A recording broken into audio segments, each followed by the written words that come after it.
It's very windy one day and it knocked down all these branches because we have a couple fir trees in our backyard. So I've got all these branches that I can make use of to make our gnome. I also have my tomato cage that I took from my garden. I usually don't use these for tomatoes. I have them for hanging baskets. But this is going to work, and then I can put it back from my hanging baskets for spring and summer. So now if you don't have fir trees in your backyard, don't fret. You can, check your bylaws for forest branches that are lying on the ground and see if there's a law that you can take them. If not, go to your local Christmas tree farm or your store that's selling Christmas trees, and they'll have boughs that you can use to make your gnome. So this is what we're going to do. You might want to grab a pair of gardening shears, and I'm just going to go through some of these, and I'm going to take off the bigger parts that I don't need. So I've made two piles, one that has longer branches, and these ones that are on the shorter side that I can use for fillers. So the first thing we need to do is we need to bend these little ends into the center. So the easiest way is just take two for starters, and then take it with your hand and just push and pull and get that to bend around. Now let's grab another one, same thing, bring this one in here, and let's again push and pull. If I can do this, you can do it. And the last one we'll bring into this side here, and we'll use these two again, just a push and a pull here to bring these around. So I'm just going to bring these in a little bit more. So we'll just bring these up just so they're more all into the middle.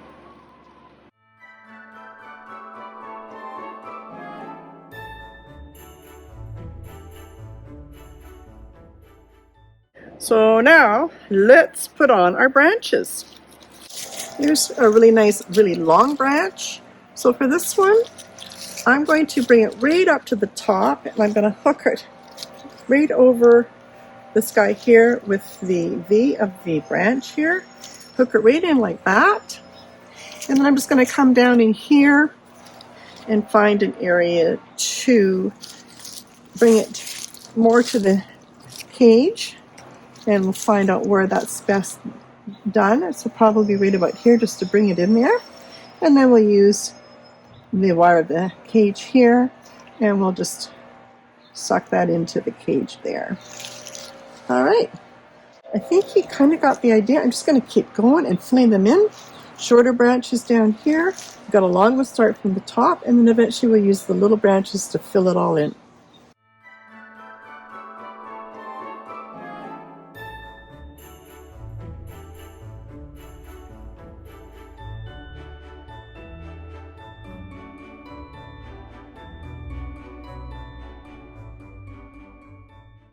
Once you're happy with how you filled in the bottom portion, then start filling in where it obviously needs more branches.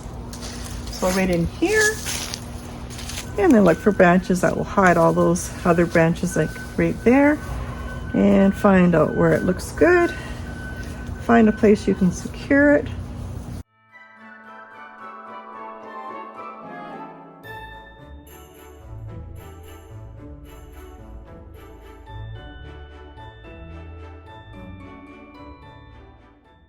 You don't have to worry about here because the hat's going to come and cover that part. And just like a Christmas tree, you'll probably find one side that you like better than the other.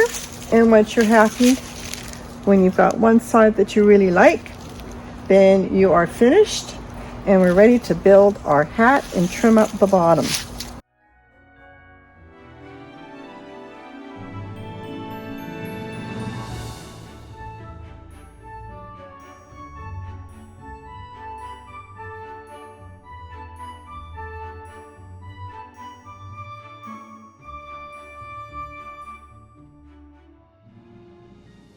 Once you're happy with the amount of branches you've got on, Then just take a tape measure and measure down, about a foot down from here. And then just see what the circumference of the bottom of your hat's going to be. So I'm measuring at about 24 inches.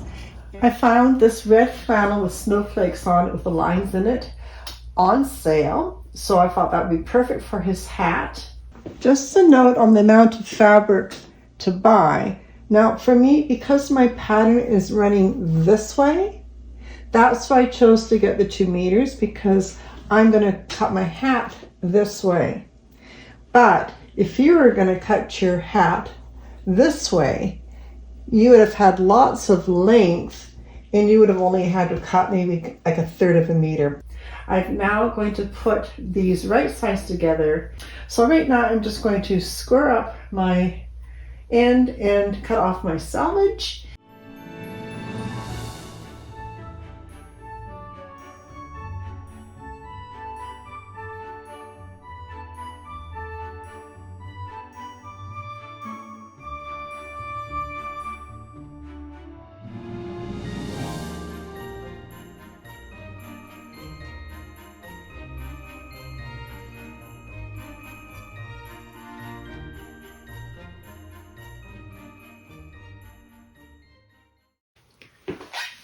I'll just open this back up here because we don't need all of that fabric for the one hat.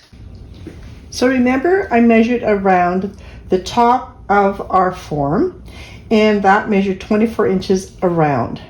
So I've got 2 pieces here, so we need to cut that in half. So we cut 2 pieces at 12 inches, but we need to add the seam allowance, so it comes up at 13 inches to cut for our bottom.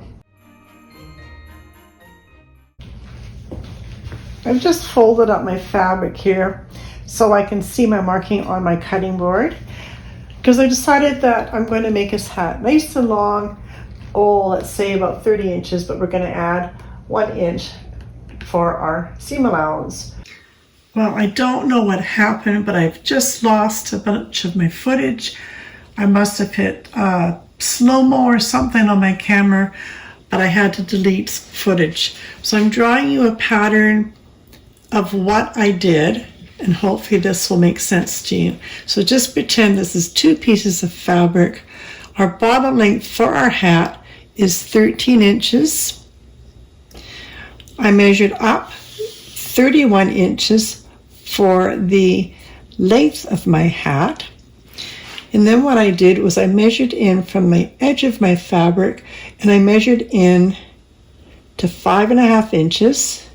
That was my mark here. And then I measured over to 7.5 inches, and I made my 2-inch mark up in here. The reason I've done that is, of course, half of 13 inches is 6.5 inches. So there's my center line right here. And I've just added 1 inch on this side and 1 inch on this side. And then I grabbed my long ruler, and then I just drew with my fabric pen cutting line down to the very corner, and then down to here to my 13-inch mark. I'm sorry, but I hope that makes sense enough. I also bought just a small amount. This is the yardage I bought right here, but it comes in a really long piece. So I've got lots of extra here, but I got the really, really nice long fake fur, which is just going to look lovely for his beard. But I'm also going to put a little bit on the top of the hat. And I'm going to cut off a 3-inch strip here, because I'm also going to cut a 3-inch this way. So right at the 3-inch line, I'm going to just comb the fur back both ways, and then I won't waste any of that nice long pieces.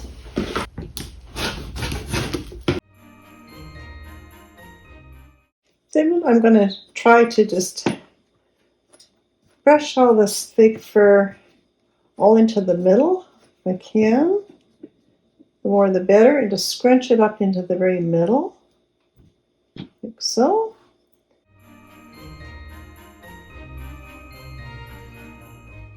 and then put them two together.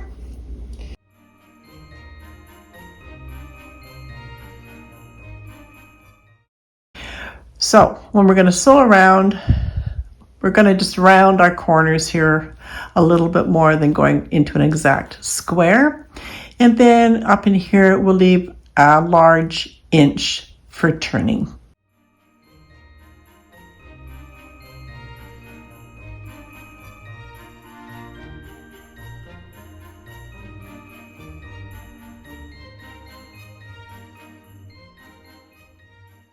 Just make sure that you caught all your material on the other side, and then you're going to have to come in and you're going to need to remove a lot of this excess bulk.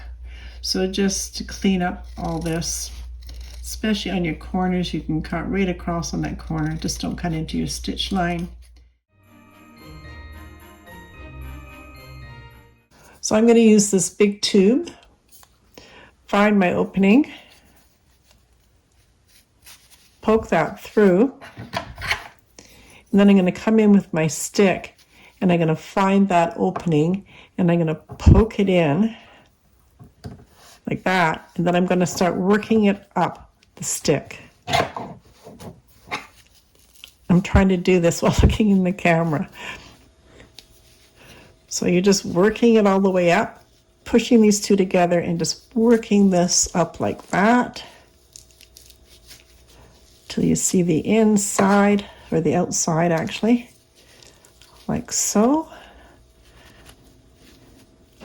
And that will give you a really good start, otherwise it might frustrate you. Okay, and then just use your tool, your stick, to push out along all the sides here. And then take what you cut off and use that as stuffing, and you can push that back inside. And so here's the top of our hat. Let's take out that one pin, and we're going to insert our little top of our hat inside here. So we're just going to scrunch it up, find your opening, which is right there on both sides, and make sure you've attached that into your seam allowance right in here. And we're just going to have to be really careful when we're sewing this that we've got it all squished up and we can sew our seam allowance on the outside there. So let's bring this back up. So we're going to start by sewing across this way. Then I'll make sure this is all pushed over to this side, and then I'll sew down this side. Then once that's done, we'll just work our way inside, making sure that this is out of the way, and then we'll sew down this side.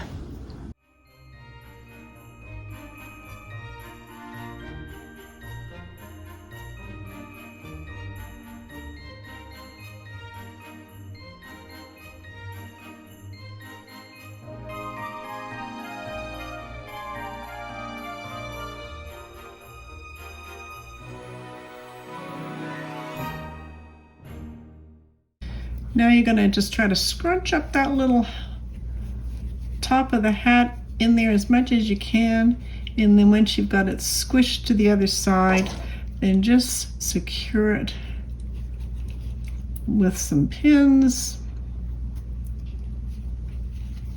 and just keep pushing it in there.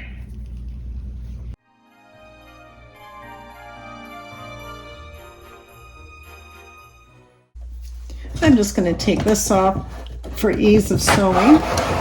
And what I want to do is I want to make a little bit of a casing along here, and I'm going to put some elastic in so it really stays on really well in case there's any wind or anything. And we'll leave a little bit of an opening to get the elastic in.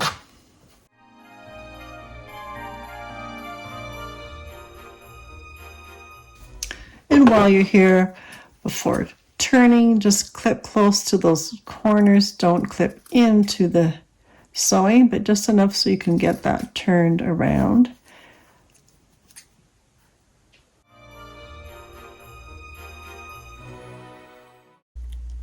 Add your safety pin and let's thread that through our seam at the bottom.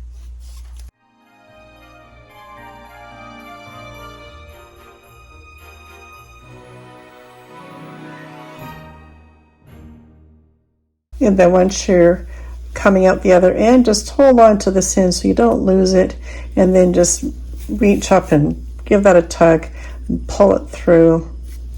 Take off your pin, and then we're going to just tie a loose knot for now, and then we can try it on our form and then see how we like it. Then we can either adjust it, make it looser, or make it tighter. So we'll just make a little knot there just for now, something we can untie, and then we'll just let that ease back in. We'll just leave it like that for now so we can find it. It's just enough to give a little bit of a stretch to keep it on our form. And now using our stick just to help turn this, I'm going to hold it like this. And then I'm just going to work my sides down like so. And then we'll come out this side. We can take our stick out and pull it down. And there's our little bauble for the top of the hat. That's so cute.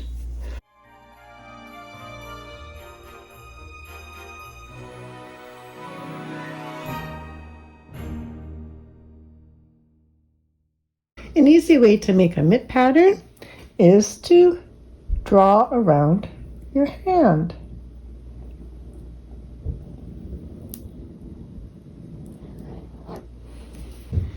And a gnome's hand isn't going to be as big as ours, so we can just move this down and take off a lot of that up in there. And we can probably bring this down as well. And then have a look and see what that looks like when you cut it out. And there's an easy mitten shape. And we're going to cut off a little bit more down in here. We don't need that much down in here. There we go. And so I've just folded some scrap over. And I've got 4 layers, both with the right side facing in. And we can get 2 mitts out of that, which is perfect.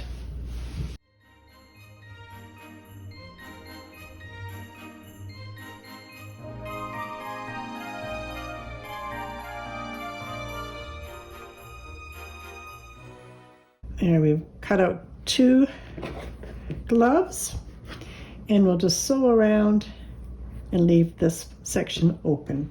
And once you've sewed all the way around, you'll want to come into the little thumb section from the mitt and make sure you clip on your curve here, so that will turn nicely for you. And then you can reverse your mitt to the right side and stuff them up with some stuffing, so it looks like there's a hand in there.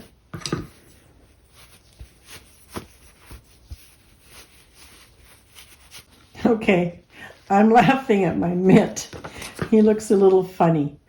So when you're doing your pattern, I would make this come up maybe more closer to the mitt part and have it come straight up like that rather than out. Otherwise you get like a cactus.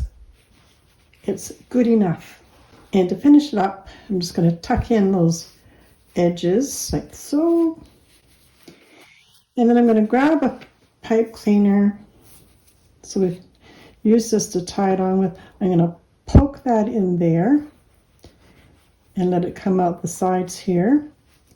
And then I'm going to sew across the whole thing, and I've got something to tie it on the tree with.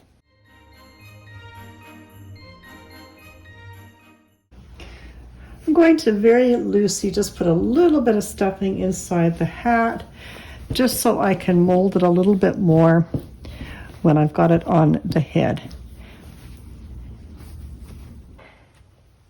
And from my long fake fur, this is 10 inches across, and I'm just going to make a little bit of a beard shape here. So we're just going to cut through here.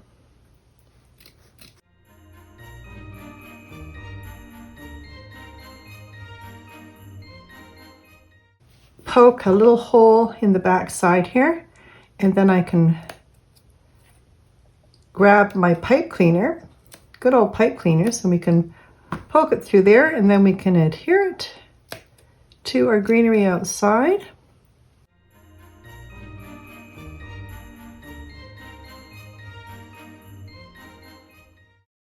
So I've just cut out a piece of fabric I had on hand. I just grabbed a bowl.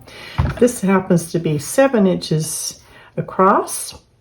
And now all we need to do is grab some thread and a needle. And we're just going to go around the outside edge here and just do a running stitch. Just up and down and up and down. And keep going all the way around. And that's what your running stitch looks like. It doesn't have to be perfect. And now we're just going to let that fabric gather up. Working it around. And let's put some stuffing inside his little nose.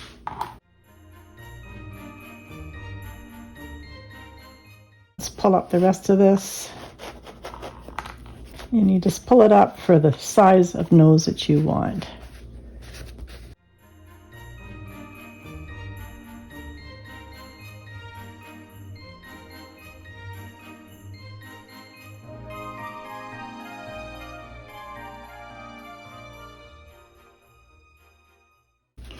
And you can leave your string on and you can use this to tie his nose on. And this is just a piece of cotton. You can use burlap, you can use felt, you can use whatever you have sitting around. It'll all work. And we've got our gloves to match our hat, but don't feel like you have to make these. You can buy a pair from the dollar store. That works as well too. Each little gnome can have his own little character and his own little personality. And we've got our beard. Let's go out and decorate him and put him together.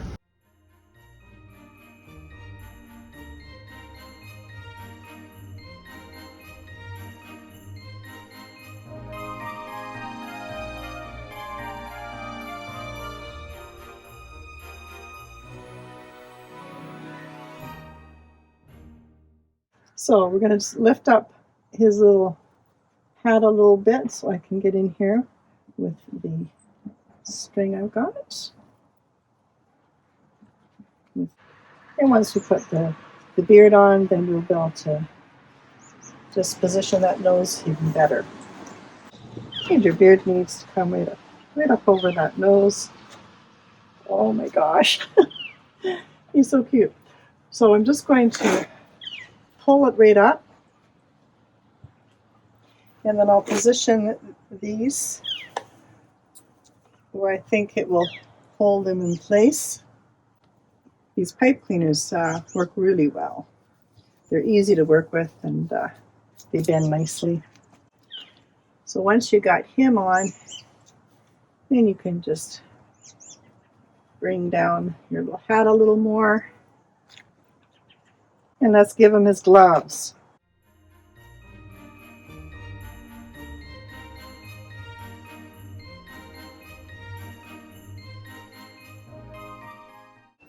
And these are a pair of shoes I don't wear anymore. So I'm going to give him some shoes. I'm going to give him some little feet. And there he is. Oh my goodness. Is he adorable or what? Oh, look at him. He's even got some shoes. So cute. So there you go. That's how to make your fir branch gnome for the front door to greet all your visitors and the mailman and give everybody a nice big smile to say happy holidays.